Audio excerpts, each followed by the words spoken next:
Happy Tuesday, everybody. Welcome in on Texas Football Livestream is live for an hour plus of Texas football conversation. The Longhorns #1 in the nation, both the AP poll and the USA Today coaches poll, first time in program history for both. And they are 18 days away from showing off against the Ohio State Buckeyes as the #1 team in the country. But the first team, guys, anybody can find that is going to be an underdog as the #1 team to start a season. They can't find another team that would fit because it's 2.5 points on the road at Ohio State. And we'll launch this thing 18 days out on a Tuesday. We'll take your questions, conversations, and talk Texas football, which we do at a high level here on Texas Football on YouTube. And there he is, Jeff Howe. There he is, Rod Babers. Guys, how we doing? Great.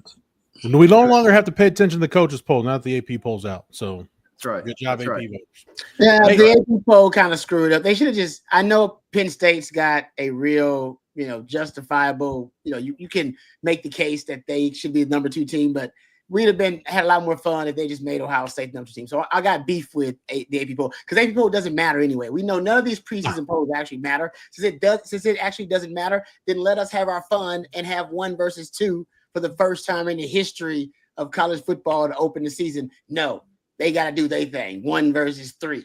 So yeah, leave it to the voters. I have more respect about it. I have more AP poll voters. They're on a different tier for me. It's like baseball Hall of Fame voters are here, Heisman voters are here, and like AP poll voters like somewhere right here. It's still not like an elite tier, but it's a step up. Yeah, I agree with that.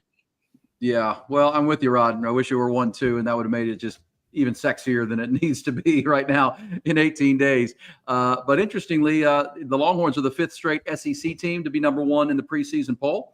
Of course, the SEC hasn't won one in a couple of years, haven't had a team in the final.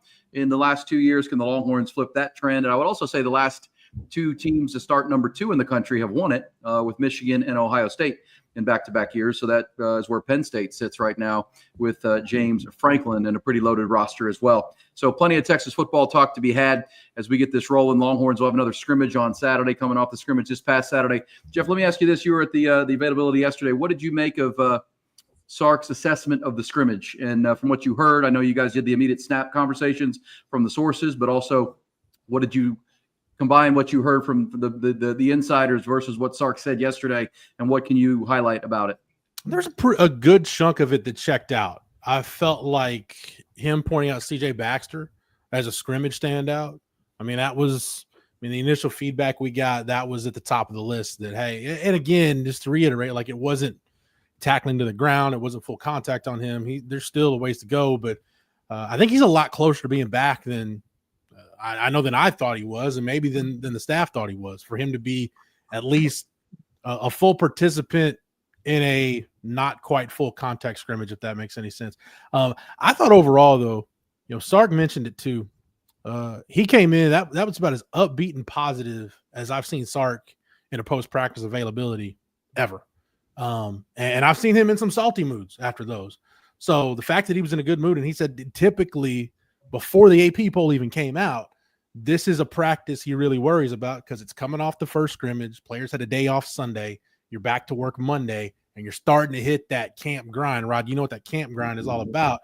You start to wonder, okay, your guys lagging a little bit. Do they need juice? And he said, no, it was exactly the opposite. As a matter of fact, he said the way they practiced yesterday let him know that his players weren't concerned with anything that hit their Twitter feed around noon yesterday. So I think this team's in the right mindset. The scrimmage stuff did check out. CJ and I talked about this on the channel yesterday. I don't know if I'm concerned about the offensive line at this point because I don't know. There's some give and take because the defensive front they're blocking every day might be the best defensive front in the country at the first and second level. But you hope that group has a much better second scrimmage than their first scrimmage, especially the first 2 units.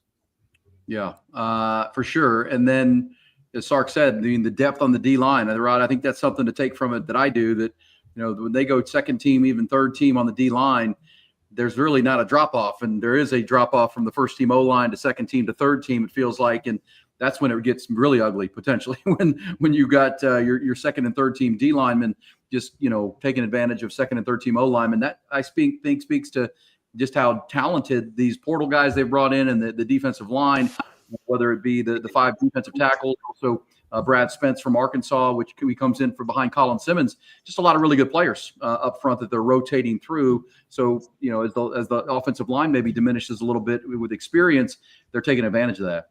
Yep, totally agree. And you got, injuries now, a couple of injuries on the offensive line already too, to further, obviously hurt the depth of the offensive line going up against one of the deepest defensive fronts and D lines that Texas has had in, a long time period, on the edges, then at linebacker, just the front altogether. And I'm hearing really good things. We actually talked to Stevie Lee, who got a chance to go to the scrimmage, and he said the D tackles, of course, that's who he's watching because he's a D tackle himself.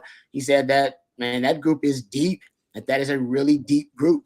We talked about it may not have the upside you've had, and maybe you do. Be great if you ended up having 2 guys drafted again at D tackle. I don't know if that's going to be the case, but certainly it is still a really deep group that you may be able to have 5 guys that you trust and depend on at that D tackle position. So I can see them wearing down that O-line, and the defense is naturally ahead of the offense too. During this, as the season gets closer and as they get closer to installing more sophisticated elements of the offense, I think that some of the advantage will switch back to the offense, because Sark will put in hacks, little cheat codes.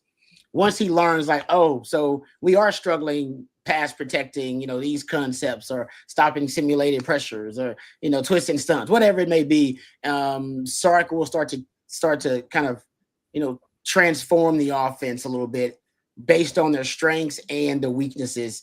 And so he'll come up with different elements that will help them, that will help kind of be able to cover up, if you will, and be able to, I think, not ultimately you want to improve and get better, but I think he wants to know the offense well enough where he can come up with ways to be able to, to be able to hack essentially and have cheat codes to help out the offense. History tells us too, Rod, that second scrimmage, Sark's play calling will probably be a lot different. The script will be a lot different than it was in the first scrimmage. Yeah, I mean, don't you feel like leave it vanilla? I want to see where the holes are, where I may have some weaknesses against the best defense in the country potentially, and now I know how to try to scheme against that, because that's what Ohio State will try to attack as well. I like that. And give them some different looks. You guys reported on Saturday that it was very vanilla, not a lot of the motions and the, different personnel groupings and all those type of things, and kind of mano-a-mano football, which a great defense like Texas probably wins that.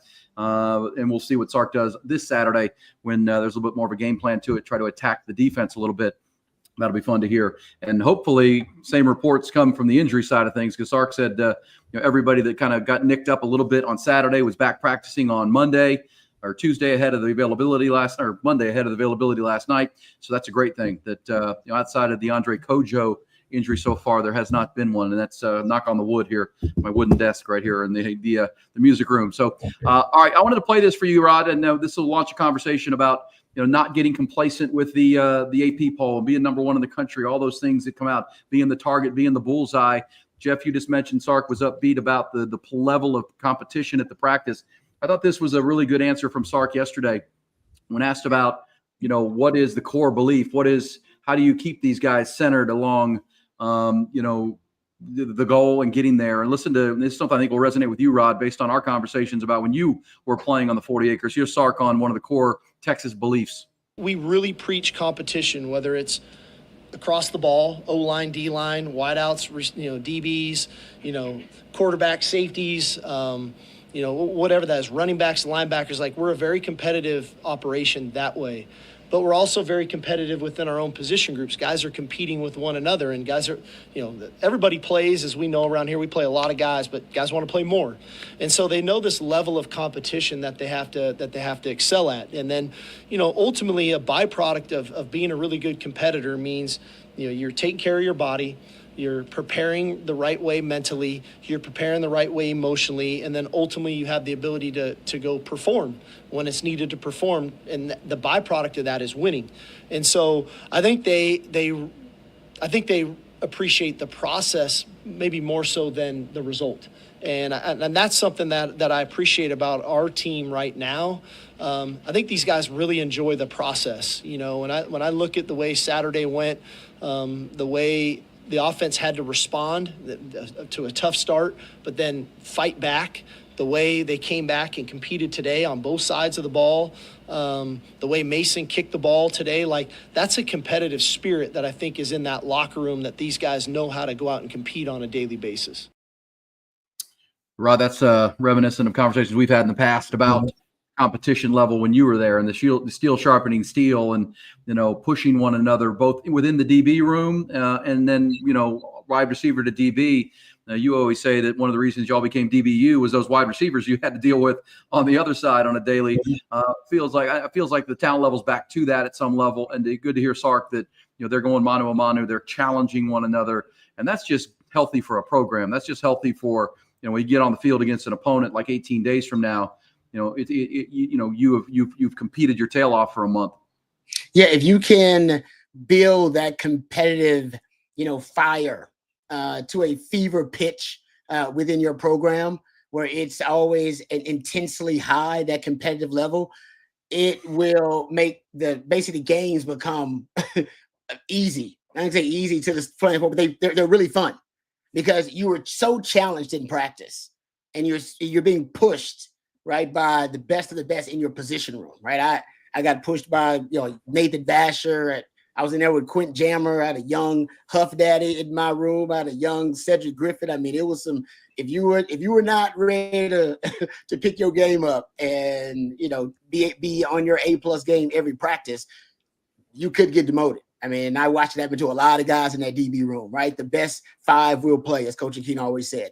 And so you're getting pushed that way, and then the blessing of going up against a guy like Roy Williams and Sloan Thomas and B.J. Johnson. Hell, I even got it from Kwame Cavill when I first got to Texas. He was a really good wide receiver, one of the all-time greats at Texas. And then you had more of those guys. So just the more you stockpile the roster with elite talent, you're just going to force the elite players to those guys are going to be pushed to the forefront because they're elite anyway and pushed to be the best. But then the guys like Rod B, all right, it's going to bring out the best in me. It's going to have to, or it'll eat me alive, period. Or I won't see the field. And that's what's happening now. Either, it's going to bring out the best in you at one point, or man, you're going to get passed over. That's just how he's stockpiling the roster at this point. And they are at the point now where they'll probably, if their practices are really competitive, like Sark said, yesterday, like they practice their butts off. All right. It's one of the best practices they've ever had. If they can do that consistently, because football is a sport where you practice more than you play. They'll have like 3, 4, maybe 5 games this year, playoffs mostly, and then Ohio State and Georgia, where they'll be harder than or as hard as their practices, because everybody else just won't have the talent level to be able to compete with NFL caliber players at every position, even first, second, and third team. Like Ohio State has that. Georgia has that. A&M might have a little bit of that too. Shout out to the Aggies. Sooners, we'll talk about them later, but there ain't many teams on that. Then in the postseason, obviously the playoffs, but there ain't many teams you're going to play that are going to have your kind of talent. So that's why when you get to that point, which they are now, that's when you can go on a run. That was the last time Texas started going on that kind of run. I think they can do it again, because this is the most talented team I've seen outside of 05 and 08, just talent-wise. Doesn't mean they're going to play better. Doesn't mean that they have the right leadership, and doesn't mean that, the scheme is going to be right, the injury bug, all that kind of stuff. All those are factors that play into you winning championships and all that kind of stuff. But in terms of just pure talent, and you're not going to find many rosters that have more pure talent than this one does. No question about it. Rod, can I bring something up? And this ties back into the AP poll too. Actually, a couple points I want to make real quick. The tie back to the AP poll is this is the second year in a row Texas has had a preseason top 5 ranking. Would you like to know the other years where Texas has done that in consecutive years? Wow. Under Darrell Royal, 1960 to 1965. Wow. And again, 1967 to 1971. And then under Mac Brown, 01 to 03. 05 to 07, 09 and 10. So if you just want to look at that little sample, that tells you like, hey, Sark is on the cusp of something pretty historic. And to your point, Rod, about the internal competition, another layer to that is go look at the positions where they took a guy in the portal And then go look at guys at those positions that are starting to stand out, whether it's Parker Livingstone at wide receiver, Jordan Washington at tight end, Alex January on the interior defensive line. Hey, some of those guys got the message that, all right, you think you're going to bring in the portal guy to be better than me? All right, I'm going to show you he's not. Yeah, that's very NFL like, Rod. When you're a player in the NFL and they draft a player at your position in the first few rounds of the draft, you're like, you better be at that facility in the morning working out. I better be ready. They're coming for my job. That's how NFL players look at that draft. We watch the draft and root for the Longhorns, but man, you guys are like, oh no, they just took a corner in the third round. Damn. Yep. Damn right. Start watching film when they do, like, damn, he's pretty damn good too. All right. All right. I gotta get to work. Well, and that's where the portal has changed it, because the evolution of college football. And in Texas, there's a great article in theathletic.com today. Headline is Texas the new Bama, right? Is Texas becoming the new Bama with Steve Sarkisian? And from when, are they about to go on a run similar to Bama? It's interesting. Can we do Georgia? Can we do Georgia first? Exactly. Well, no, I think the link is Nick Saban and Sark and that. Okay. But yes, the one thing you'll say, I'm not saying that I agree that they are about to be the new Bama, but to the point of everything we're talking about, be Georgia first. But you can use Georgia too in the same conversation. With this competition in practice, one of the things Nick Saban was able to do when he got that thing rolling for a decade was he'd have all the NFL scouts coming to practice because they wanted to see the practices, because they got more out of watching those guys go head to head in practice as reps than they would even watching the games, especially the younger guys that they're, hey, let me keep an eye on this guy that's not going to be in the draft for a couple of years. I want to get a lead on this guy. That's kind of where I feel Texas is getting. But yes, I mean, obviously what Nick Saban did was historic, and the ability to win at that level for that long. Kirby Smart did a pretty great job too with his run, and Texas is trying to get into that. That's just Arch Manning and clicks about the new Bama, and it's to piss off Alabama fans too. By the way, that's not. We know how the media game works. Yeah, I trust me. Kirby Smart gonna put it up on his bulletin board too. Yeah, I was gonna say, they went past us before. What are you talking about? I think that when that article came out and that was said, the biggest case of red ass in America was in the head coach's office in Athens, Georgia. Yeah. He's like, no way Kirby was happy. Yeah, you're paying no attention to what I've been doing. Well, Kirby's going to use all of that. I mean, all of that. Everything he can find is going to be pinned up about Texas. Because remember the game last year here in Austin about watching it all day and watching the ESPN go crazy about the Longhorns. And they showed up in a big way, played one of their better games of the entire season. All right, on Texas Football Tuesday live stream, we'll start taking some of your super chats and questions if you've got them on the scrimmage to come. 18 days to Ohio State. I want to get Rod's thoughts on this defensive backfield we're seeing right now as they prepare for Jeremiah Smith and the Ohio State Buckeyes in 18 days. But Rod, tell them about Duck Camp and how they can help you get geared up for this upcoming season. All right. Thank you, E, and thank you to our friends over at Duck Camp, duckcamp.com. We really appreciate them, and you will as well. In fact, I got some Duck Camp gear that's on the way. Got some Duck Camp gear that's in the house already, and I love that they clay color weather. They actually have a color that is really close to burnt orange. I know you can't actually have burnt orange because they'll send you a cease and desist letter, but it's really close to burnt orange. You can go check that out for yourself at duckcamp.com.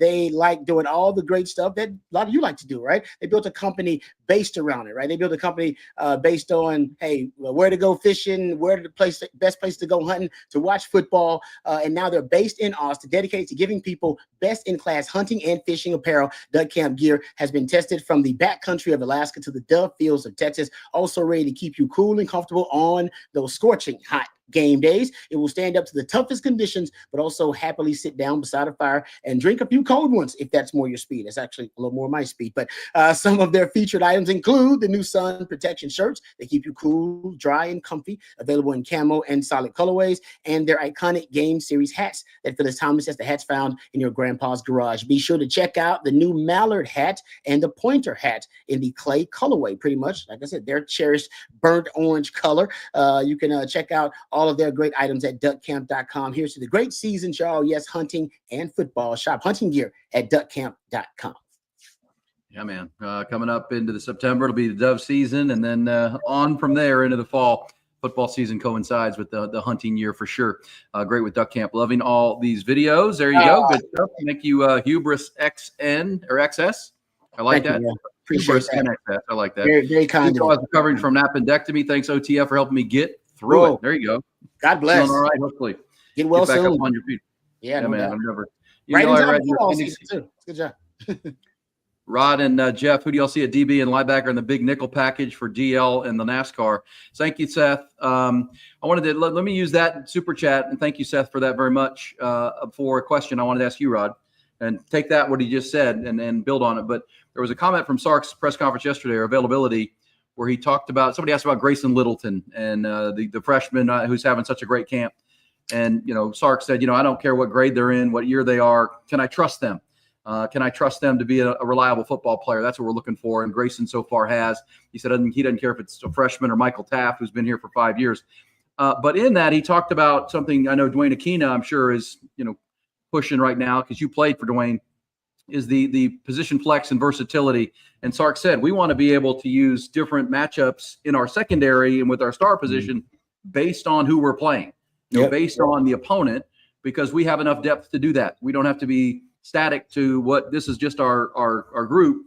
It's based on the personnel we're playing and how that matchup is going to go. And I'll launch that with this question. What do you think the best group might be with Jeremiah Smith and the Buckeyes and Carnell Tate coming back, young quarterback? But one of the things that unlocked the Ohio State offense last year when they, after losing to Michigan, was putting Jeremiah Smith in the slot, like moving him over, moving him around and unleashing him. How do you best, I'm assuming they're going to build on that into 2025. Well, give me your thoughts on all of those things. That's a lot, but the idea of being able to be a Swiss Army knife with your personnel in the back 5 or 6, and then to the guy's question about DBs and linebackers in the big nickel package, how do you, as a football X's and O's theorist, see this? I think it's really interesting. I mean, we've been wondering for a while what's the experiment that Texas is conducting right now in defense. And I've long been pointing to multiplicity. They just want to be able to have multiple movable chess pieces on defense and be able to match up. And that's exactly what Sark said. To set a question first, and we'll address that one. The linebackers and DBs in the big nickel. I assume Jelani McDonald is going to be your big nickel, like he was last season. And because from what some of the reports are, Derek Williams might be ahead of schedule. And he's considered a starting safety for me, in my opinion. So is Michael Taft. So to me, that would be your 3 safeties in that big nickel package. And then you'd probably have Gilbo at a corner and Malik Muhammad at a corner. And that's your big nickel right there. Jelani McDonald at that safe. That's your 3 safeties.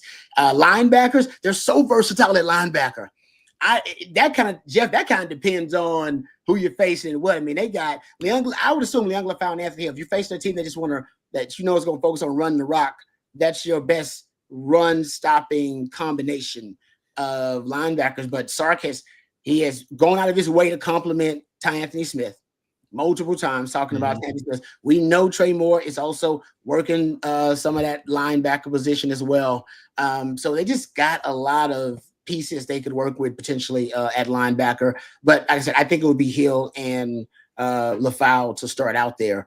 Who on the D line on the NASCAR package? That is interesting too, because I'm not sure who's going to play the Barron Sorrell role, which is the edge rusher they bump inside NASCAR when they got 3 edges on the field. Who they going to bump inside? Because Barron Sorrell was awesome last year in that role. Could be Burke. Burke, kind of naturally, he's a bigger body. You could bump Burke inside. He could be that guy. He can find a matchup advantage against a less athletic interior offensive lineman. And then who's going to be your D tackle? That's interesting, because then Trey Moore and Simmons are going to be outside on the edge, right? But who's going to be that D tackle, Jeff? Who's that? Who's your best pass rushing D tackle? I'm thinking and this is to Seth's question. This is why PK did this. This is why they brought in Brad Spence. This is why they moved Trey Moore around. If you think about a nickel package, who says you got to be 4 down in the nickel? You could have 3 linebackers on the field, and you could have Leon LaFau, Anthony Hill, and Trey Moore on the field in a nickel package. Yep. You can have because I think he's going to play a similar role. You could have LaFau out and tie Anthony Smith in if you want to do it. If you want to have somebody that's a little more coverage based, so your options are pretty limitless, honestly, in terms of what you want the construction. You want that nickel to be. Your defensive tackles, I think at this point, I'm almost convinced it's going to be Murad Watson and Alex January. I think those guys they are your two most consistently disruptive guys. The wild card is this, though, Rod. If you wanted to get a little sleeker, I'll say, a little more disruptive and just have one, man, if you can, when you're limiting Travis Shaw's snaps, if you could just put him over the ball and just have him just can the center every play or just shoot the A gap, like that's a lot to deal with. And again, if you're only asking him that, hey, we don't need you to be, a guy that plays 60 some odd snaps, just 20 to 25 snaps, and you can pick and choose, then I think you can put a Lance Jackson on the field. You can put a Justice Terry on the field if you've got that presence with Travis Shaw. If you just want to go kind of one guy. And they had a package last year, Rod, where they kind of did that, if I remember right. Like they had just put Vernon Broughton over the ball and then just kind of kicked everybody inside and then brought Colin Simmons in off the bench. So, I mean, yeah, you can do that. But I think it's going to be some combination of Alex January, Murad Watson, and situationally Travis Shaw. That was one thing I heard from the scrimmage about Travis Shaw is the sources we had that watched the scrimmage, they were really surprised at how well he moves for a guy his size, which we didn't hear about that in the spring because he was recovering from the knee injury. They were being really careful with him. So that's one guy that I'm fascinated to see what they do with him. And to E's question about Jeremiah Smith and what they do with him, if I'm Ohio State and I see whoever that inexperienced DB is out there, is it Kobe Black? Is it going to be whoever's going to be at nickel? Like if a young Grayson Lewis is out there, then they're going after him. If Kobe Black's out there, they're going to try to get Jeremiah Smith matched up on Kobe Black. I mean, if I'm the Brian Hartline, that's what I'm trying to do, because Texas will have an inexperienced person in that secondary unless they've been doing a lot of this experimenting at nickel. They could have just one of those veteran safeties who Sark has already admitted they are cross-training at nickel, and those guys can play nickel, and decide to just put your veteran safeties out there and say, no, we're not going to have an inexperienced player versus the number one wide receiving core in college football. Nope, we're not going to do it. We're going to go out there and make sure we got all experienced guys who've played football at a really high level, and you potentially could do that considering they're experimenting with Taft at nickel, and they believe John McDonald can play nickel, of course, and if they believe Derek Williams can play nickel if he needed to. He won't in that game, of course. One point is that they might just try to put their best five on the field, and at that time it may be the most experienced. Now I know Sarkis said he doesn't care about inexperience at the nickel position. He may not care about it, but Ohio State certainly does. Yeah, they certainly do. And that may be a big picture conversation, but in that game, you want, as Rod, how important it is that they got to see him and see how he moves and watch some of his stuff, like guys like Michael Taft, guys like Manny Muhammad. They got to see him just 7 months and 2 days ago. Yeah, I mean that's huge. I mean, there's a lot of guys on Ohio State. They got a brand new defense. 3 of them will be back, but most of that secondary got to see him, and so they won't be in awe of, man, this kid's big and this kid's fast. They've already seen it. When you're facing a freak athlete, I'll give you an example. You may know this exact stat, E, because I know we've talked about it actually on the show together before. And Jeff, you may know it too, because we probably talked about it on the Blitz at one point. Lamar Jackson's record versus the NFC. Yeah. He's won like 90-something% of his games versus NFC teams because they don't see him a lot. Right? They don't see him. And it's like the first time you see that freak at quarterback, even Sean McVay's talking about, he's like, man, it takes your guys a while to like adjust to that kind of freakish speed and athleticism at quarterback. You just don't see it. You know what I mean? It takes a while.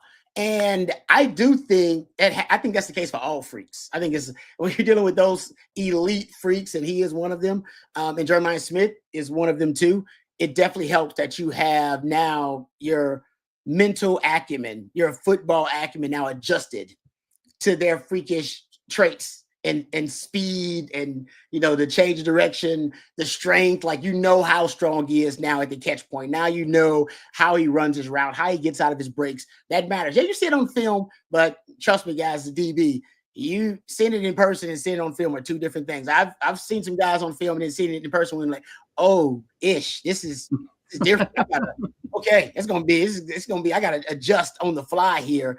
And I think Jeremiah Smith is probably one of them guys. So there's no doubt you can't even calculate or quantify what that experience is going to mean for those DBs. That's the back seven as a whole, just being able to defend him. And the defense is simple. To me, you never leave him one-on-one. Yes. He's never, whether it's a linebacker dropping underneath and the DB over the top, whether I tell the DB, hey, you can take the underneath routes and jump them because the safety going to be over the top of you, whether we decide to put two kind of guys over the top, one soft, one deep, and one can sit on routes and then one has to be able to, whatever it is, we gonna force you, like Bill Belichick, you're going to beat me with somebody else. Like, you ain't going to beat me with the best player on your team. Do I look like an idiot to you? No, you ain't going to beat me with the best player on your team. I got all offseason the game plan for the one guy that I can't let beat me. And that's why people were brilliant last year. Like, no, it's one guy I can't let beat me. And he didn't let that one guy beat him. Now, it turns out they got a lot of guys. They had Henderson and Judkins, a lot of guys. You can't stop all of them. But that one dude, that one guy, you got to put the clamps on him. And today, I think Texas has a bigger advantage now because their pass rush. Texas has also some of those freaks that I talked about. Colin Simmons is one. So it helps Ohio State if any of those guys have seen that dude and his BGO on the side. I think that pass rush versus a first-time starter at quarterback, no matter who they are, I don't care who the receivers are, you can shut down a great passing game. We've seen that in the NFL plenty of times. How do you do it?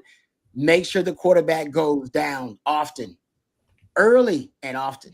And I think Texas pass rush can do that. So to me, Texas pass rush is the extra added factor in the coverage because the pass rush is going to get there. There's no way they're gonna be able to have a lot of time back there in the pocket. Is that quarterback sophisticated enough to get the ball out on time, in rhythm, and on schedule? That's going to be the question. Remember, Joe Burrow did that against Texas. The ball was out, boom, boom. And Texas has some good D's. I know y'all talk. Why you got to remind me of that, Rod? I'm just saying, Texas had a decent game plan versus Joe Burrow. He was just in. He was surgical, and that was an all-time player. But I'm not saying Ohio State may not have that. I just know they're still in a battle, and whoever is the quarterback will be making their first start, where Joe Burrow had played a lot more football, including the entire year previous. So, and got to work on that the offseason. Yeah. So, go ahead. The thing about the LSU game is you probably thought, of the receivers they had at the time, at least, especially early in the season, you're like, all right, we're not going to let Jamar Chase beat us. Hey, if Justin Jefferson gets a one-on-one, we'll take our chances. Well, it turns out you probably didn't want to take your chances with that guy, as we found out. But you go back. I go back, and I pulled up the box score from the Cotton Bowl. I mean, Jeremiah Smith had one catch for 3 yards. If Ohio State beats you, with Carnell Tate and Emeka Ibuka making tough catches in traffic, then so be it. That was last year. And it turns out Will Howard made enough plays. That's the difference for me in this game, though. Like, go back to that game and think about even like just an extra second, just that extra hair that Will Howard was able to buy, just slide in the pocket, his presence. Especially, I thought Carnell Tate did a really good job of just kind of settling down in open spots and just making himself open. A lot of that was Will Howard. And you don't have that now with Julian saying. So, Rod, I know PK's never, we talk about it all the time, he's never going to be a big blitz guy. But this might be a game where the twists and stunts and the games you run up front, they might be more plentiful than we've seen from a PK defense before. Yeah, I think you're right. And I think that chess match is going to be a lot of fun. But Texas does have the experience, and they have an inexperienced quarterback regardless of who it is. Will Howard, we know, was a very experienced quarterback, and they had played the entire season. But you're right about – and, you go back and see that box score, Jeff, and Rod. I mean, that was such an even football game at the end of the day. It was a 14-point spread by score, but the total yards, first downs, all the key metrics were dead even. Really came down to that screen pass touchdown before the end of the half, and then how Texas handled the goal line late in the game. I mean, those were the pivot points in a really, really even football game. And that's why Texas, I think, feels good about their opportunity in 18 days. They come back with more continuity, more returning players versus all of the change at Ohio State. Can they take advantage of that? Because there is no Travion Henderson or Quinshon Judkins or Emeka Ibuka. Those guys were all top 50 picks into the NFL draft and are now getting ready to play on Sundays. That's how talented that team was. Carnell Tate is back. Jeremiah Smith, of course, is back. And they'll be talented. It's Ohio State, for crying out loud.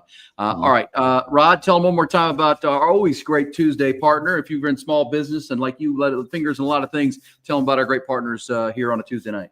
Yes, sir. Appreciate our friends Andy Ludicky and his team for being a part of our team here at On Texas Football. If you're looking to diversify, you may be someone like myself that has their hands in multiple businesses. Well, Andy and his team will take you through a very detailed process to help you find a business that will fit your time allotment and your financial goals. If you've been stuck in the corporate rat race with just 2 weeks PTO and no control over the money you make or your schedule in general, call Andy and he'll take you through a process to help you find a business that will fit your skill sets and your financial goals. Franchise ownership isn't for everyone, but if you have a desire to take control of your financial destiny, reach out today at Andy at myperfectfranchise.net. That's Andy at myperfectfranchise.net. Or you can call him at 404-973-9901. That's 404-973-9901. Thank you very much to Andy Ludicky for sponsoring our Tuesday night live stream.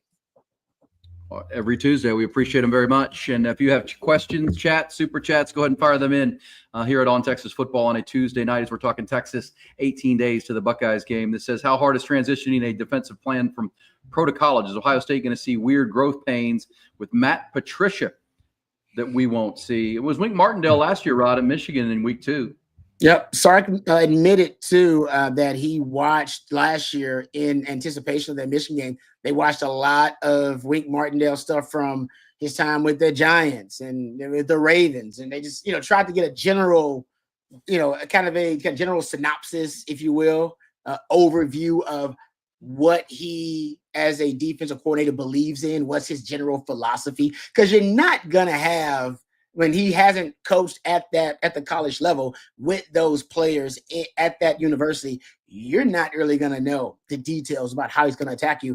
And he admitted they're going to have to adjust on the fly. He was talking to Mac Brown and VY and Babalu on the Stampede, and he said, Mac joked that you might have to throw your game plan out in the first quarter. He was like, yeah, might have to. I literally might have to pull one. Trust me, I've been a part of some game plans where literally Carl Maurice, after the first drive, comes to the sideline and goes, guys, remember that game plan all week we worked on? Toss it. Let's go. It's like just comes up with a whole other game plan on the fly. It's like, hey, turns out you were wrong. That's okay. That's part of being human, but you still got to be a damn good coach and adjust. So Sark even admitted that they don't know, and they're not gonna know. They're gonna watch Detroit. They're gonna watch they're going to watch his time under Belichick with the Patriots, but they're not going to know exactly how Matt Patricia, is he going to keep the same philosophy of Jim Knowles and just have his own cover version of that defense? Is he going to, cold turkey, just want to implement his philosophy and his defense day one? I doubt it. Or is he going to hybridize, his beliefs and his philosophy with that of what they had last year? I believe that's going to be more the philosophy, kind of a hybrid, of both what Jim Knowles did last year and what he believes in too, and what the players, what your strengths are, right? Caleb Downs is going to be a featured piece on that defense. We know that. So I think it'll be a mixture of that. Yeah, Caleb Downs, Sonny Styles, the linebackers, a really, really good player. The one of the corner, Igmanosin, is back. So 3 guys on that defense, but 8 to replace, but it'll be talented, Jeff. Yeah, just to piggyback on what Rod was talking about, that's going to be the interesting part of this game is, Sark typically likes that script. That script might be, I don't want to say a little more conservative, but it might be a little more plain than we see a Sark opening script. Or I'll put it this way, the script will be whatever they come out of camp. There's going to be a handful of plays that they feel like it doesn't matter what coverage we see, what front they're in, whether we can line up and run this and it can be good. Their bread and butter plays are going to be part of that script. That's going to be the script for Ohio State, because I think to get any more elaborate than that, I think at that point you run the risk of, well, we're seeing something different. And I'll give Sark credit.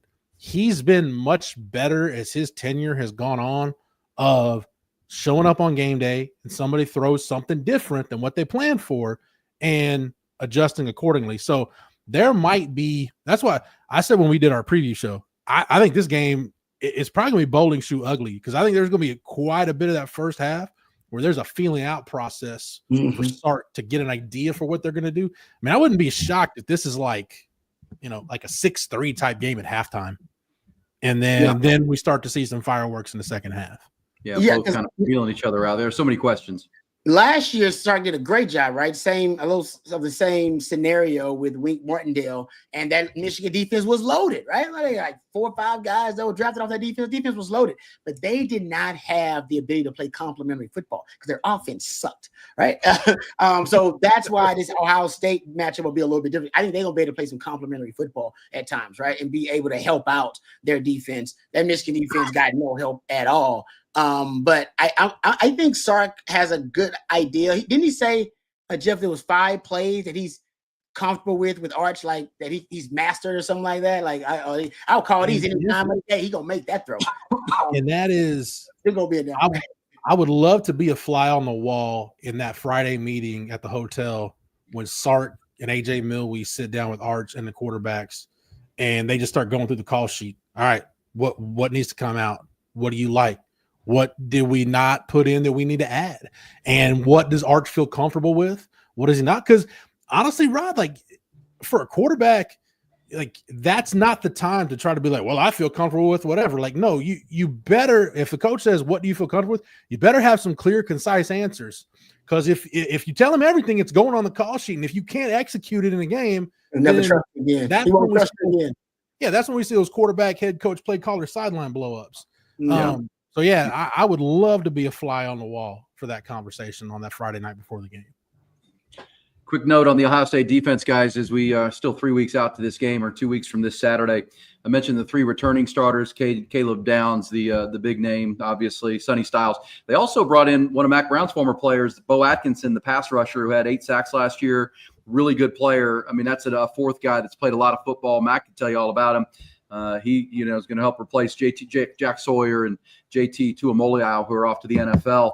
But Buckeyes will have players. And, Matt Patricia's the new DC, but the other assistants are still the same. Like Jim Knowles left, and the other assistants stayed. He didn't, take everybody with them to Penn State. So at each spot, those guys stuck. And because obviously Jim Knowles got $4 million to go to Penn State. And those guys stayed, which I think is an interesting dynamic. And that's why they searched for Matt Patricia would come in and mold with what was already there. Yeah, I think you're right, E. So that's further evidence that they're gonna bring these 2 philosophies together. They're gonna try to hybridize them in some way. And I think that's the right move, honestly. And if they kept the assistants, just like you said, they can almost teach it to Matt Patricia. Yeah, I mean, they all know it now because they from their own individual components in the positions, and they can all just come together and be like, "Nah, this is what Jim Knowles actually believes." And then now being able to call it like Jim Knowles, that's the difference. Like Jim Knowles actually was a great play caller. Like in real time. Yeah, like I love Sark, but he outwitted Sark on that goal line. He said it. He's like, yeah, I called 2 defenses I hadn't called all year. I knew Sark could be ready, so I was ready. I called. That's why Quinn looked so confused. Quinn hadn't seen that. Quinn hadn't seen them looks. He was like, "Oh, the hell I'm looking at here." He was not prepared. Why? Because they hadn't run it. You can't even blame Sark. You can't even get mad. How many get mad at Sark when he ain't prepared for something they ain't run? Yeah, no, that's credit where credit is due. All right, guys, we roll on. Hey, have you guys watched any of the Any Given Saturday on Netflix, the SEC series? Oh, I got it on the queue. Jerry told me I need to watch it, so I'm gonna watch it when I get a chance. You should. I'm 6 episodes in now. Been kind of binging it here the last few days. It's really, really good. They did a great job, and Texas is not featured much in it. When they beat Vanderbilt. Because what they do is they show up and they preview a big game from a big week from last year, essentially. So, and so you get a lot of Shane Beamer. There's a lot of Vanderbilt. Mike Elko and Texas A&M had a big week in episode 6, and unfortunately Texas came in and smacked them around, and it didn't end well for the Aggies. But it's really good. I would just say for the audience that are watching that have taken it, just one of my takeaways. Really like Clark Lee as a head coach at Vanderbilt. That guy he's going to be a winner. I love him. Shane Beamer's coming off really good at South Carolina. The Mike Elko stuff. But if I'm Sark, and this is an interesting conversation. If I'm Sark, I'd encourage my players to watch it because it just, I don't know. I mean, I don't think that it's lost on these kids that are 18 to 22 or whatever their ages are, but it really takes you behind the curtain of just how passionate each fan base is. Like just, and one of the strengths of Texas, obviously, the last 3 years has been the road ability to go on the road and not stub the toe and, lose to a team you shouldn't lose to. I don't know if it would reinforce or help But man, you just see whether it's Charleston, South Carolina, or Nashville, Tennessee, or Baton Rouge, obviously with Brian Kelly, Billy Napier in Florida, wherever you watch whatever episode, they just care so much. The fans care so much. The coaches care. The players care. It's what makes the SEC so great. But I think the players would say, Sark would have an easier message of, hey man, this is going to be a tough game. I'm specifically thinking of the Kentucky game and the Mississippi State game and some of these games where the Texas fans are kind of chalking them up. Be ready because Oklahoma didn't make the playoff last year. Oklahoma won at LSU. Alabama won at LSU. They beat Georgia, yet they couldn't win at Vanderbilt and at Oklahoma, and that kept them. Those two games kept them out of the playoff, and they were really, really a good team. That is what Sark, the Longhorns have the longest road winning streak in the country right now, and they've got to keep that up because that's what can derail a great season where you aren't ready to play in a game, right? And you get surprised, and next thing you know, you're down, and you got to come back and try to win a football game.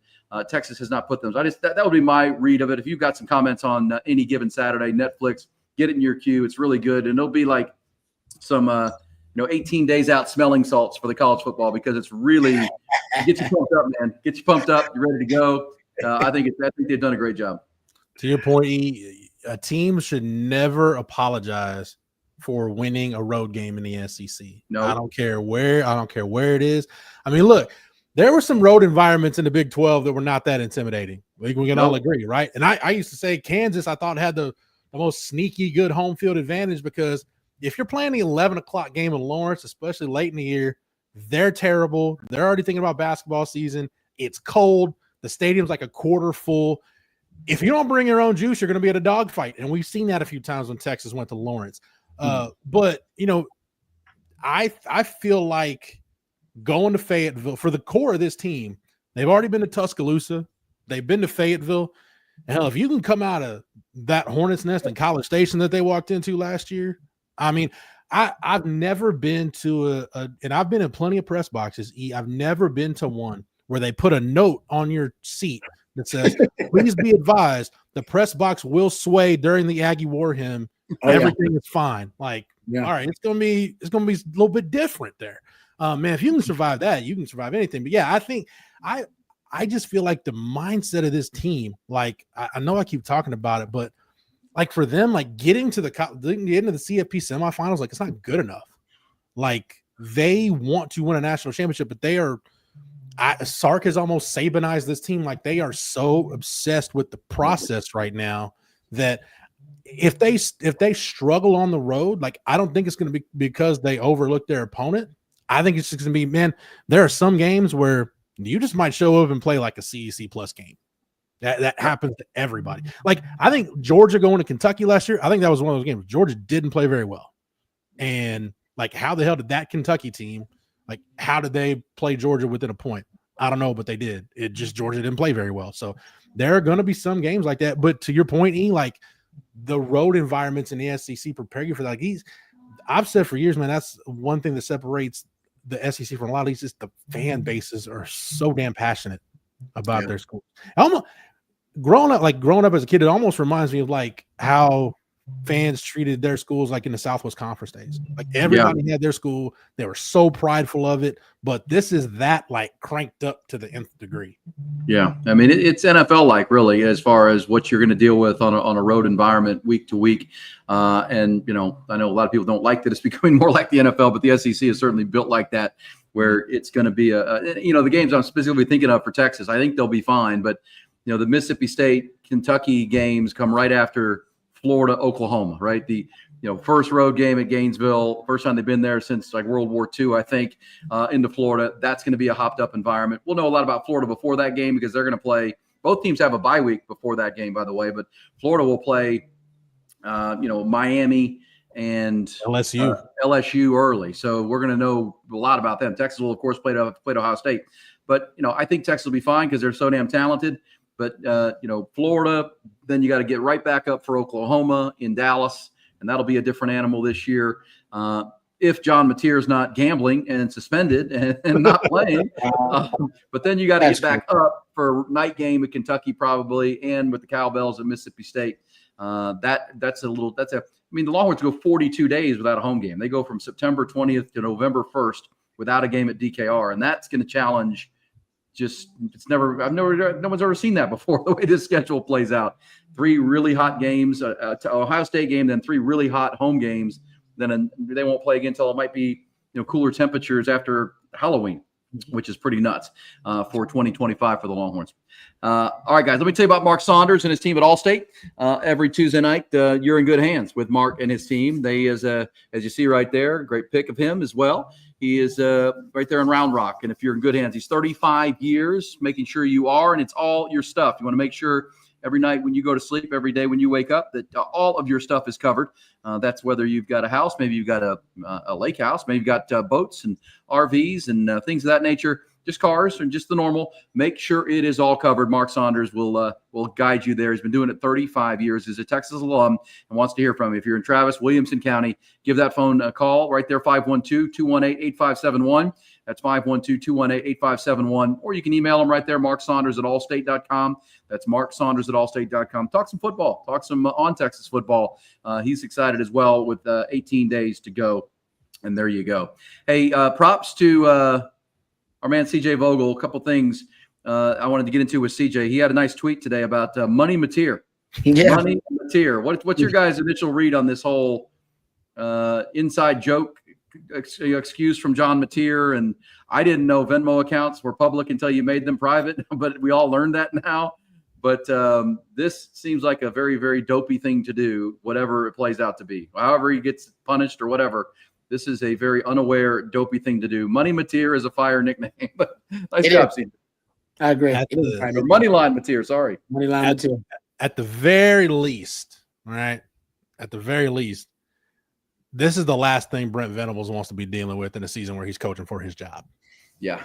Having to wonder, like, did my quarterback bet? Like, is he going to be – is it like the fact that he even has to entertain it seriously is the kind of distraction he didn't need. Yeah. Well, what do they always say about the quarterback position, Rod? It's a decision-making position. Do you make good decisions in the pocket? Do you make good decisions? Seems like a dumb thing to do. I mean, this is 2022. It's only 3 years ago. You're potentially making bets on college football games on your Venmo and putting. You could have put $50 for car wash, groceries, anything. anything. And then it could have been dinner, anything. But putting sports gambling, most people thought it was fake. Date with girl. Yeah, most people thought it was fake because it's like, oh, nobody would do that. Nobody would be that stupid. No college quarterback would be that. Well, turns out maybe he was just joking, but it's a stupid joke. And when you play stupid games, you win stupid prizes, and he's winning a stupid prize right now. The best he can hope for now is to just be that. Now he's got to be that villain that also plays well. It worked for like Cam Newton. Remember Cam Newton went through the whole season and basically was like, oh, no, Cam Newton, daddy took money. It was like, what? He's balling out of control. Nobody cares. Johnny Manziel did that too. So that's the best he can hope for is like in the midst of now all this controversy, people calling him Moneyline Mateer and bringing signs to all the games to try to mock him and stuff like that. He's going to have to ball out in the face of it. So we shall see if because I don't know if they're going to be able to get him. I don't know if they got proof. They got to find proof of it. This is not proof. Well, I don't know if they can give that up, but won't they have the transaction if he did make it? They got to find proof because he can. Right now, he's just saying, "I was just joking." He can say he's just joking because they can't follow the money. If somebody find a way to follow the money, then they can get the proof. That has not always been the NCAA strength, really, and get into that. So, yes, that never has been, but we'll see with John Mateer. That seems very, very dopey, but Illinois State is the first game for them ahead of that Michigan showdown in Norman week 2. So maybe.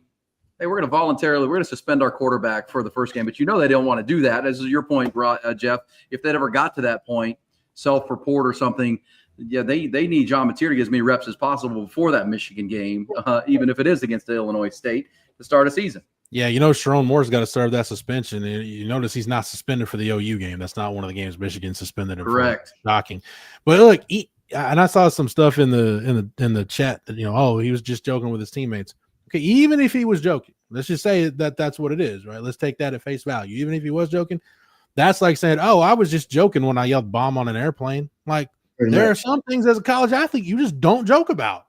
There are some things you can't joke about that are off limits. And that's one of them. Yeah, that's probably the number one that you don't mess around with. It's not a funny. That's not funny. It's not funny. Not funny. Like nobody's laughing at that joke now, but that's a stupid joke. That's a dumb joke. I sound like I'm talking to my kids now. They said, "Dad, it was a joke." Yeah, but that's not funny. I mean, none about that. It's dumb. That's really stupid. Just risk everything for a stupid joke that wasn't funny. Like that's let's not do that. Let's not do that. Hey, Rod, tell them about Andy Ludicky one more time, and we'll get some final thoughts and wrap this up. Rod's got a heart out here, so tell them about Andy one more time, and we'll take some final questions and super chats. Yes, sir. And thank you very much, Andy Ludicky. If you've been someone like myself who's looking to diversify, you may have your hands in different businesses. Well, Andy can help you diversify by finding you a business that will fit your time allotment and your financial goals. If you've been stuck in the corporate rat race with 2 weeks PTO, no control over the money you make or your schedule in general, reach out to Andy today, and he'll take you through a very detailed process to help you find a business that will fit your skill sets and your financial goals. Franchise ownership isn't for everyone, but if you have a desire to take control of your financial destiny, reach out to Andy today at 404-973-9901. That's 404-973-9901. Or you can reach out at Andy@myperfectfranchise.net. That's Andy@myperfectfranchise.net. All right, we'll wrap this thing up. But Jeff, any thoughts on? I know you guys have talked about it today, but the 4-star defensive end Jake Kruel out of IMG Academy picking Oklahoma today. Not a surprise. But just thoughts for folks who want your opinion. Yeah, Texas ended up pushing. I think Oklahoma was just on them probably more consistently than Texas was. Really good pass rusher. Jake Correll is out of IMG Academy. But Texas, Trenton Henderson, and there's still some other edge rushers they're going to go after in this class. So you'd like to think that they're going to end up with another pass rusher in this class. Just don't know who it is right now. Well, and we'll see if he's still committed to Brett Venables in December when you have to officially commit to Oklahoma. That's going to be a question for sure. All right, gentlemen, great stuff. 18 days out. Longhorns are number one in the AP, number one in the coaches. We all know that. But it's about the process, as Sark says, and we will keep our process going here on the On Texas Football channel with Coffee and Football tomorrow morning. I think I saw a note where was Jim Schlossnagle on today, or is he going to be on tomorrow with those guys? Talking some Texas baseball. Maybe Matthew could tell me. I think I saw a tweet from him. You have a birthday today? He did have a birthday today. He did. Yeah. I saw a tweet from Blake about a conversation with the baseball coach. Oh, he was on today. Thank you, Matthew. Sorry about that. But if you missed that, go back and watch it. Nice. Yeah. Or Coach Schloss on his birthday was on to talk about Texas baseball and the roster they're building and all of that. So good stuff. Go find it. Never miss Coffee and Football because you never know you're going to have. We'll be back next Tuesday, of course, and every Tuesday beyond that. All the shows on Texas Football. Thank you, Matthew. Thank you, Rod. Thank you, Jeff, and the super chats. I know, Jeff, your second grade went back to school today. Oh, yeah. That was fun. And I know a lot of you out there have kids going off to school tomorrow. So have fun in that car line and, go learn a lot. Go learn a lot. I hope you learned something tonight. Have a wonderful Tuesday, guys. Coffee and Football tomorrow at 8. All right. Thanks, E. Welcome.